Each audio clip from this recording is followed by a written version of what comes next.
Hey guys, and welcome back to this channel. In this video, I'll be showing you guys how you can walk the runway on the free play, like in the free play mode on Dress to Impress.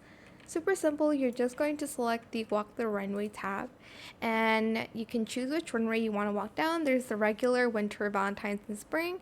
Select whichever one you want and press confirm, and you'll be redirected to the runway like this. You can take videos and whatnot. You can pose as well here. But that is it for this video. If you want to go back to free play, just select end. I hope it was helpful for you guys. Don't forget to like, comment, share, and also subscribe to this channel if you haven't done that already. If you have any more questions about this video, just leave it in the comment section down below. I will try my best to answer them all for you guys. And if you found this video helpful, please click the thanks button as well. That is it. Thank you so much for watching. Bye.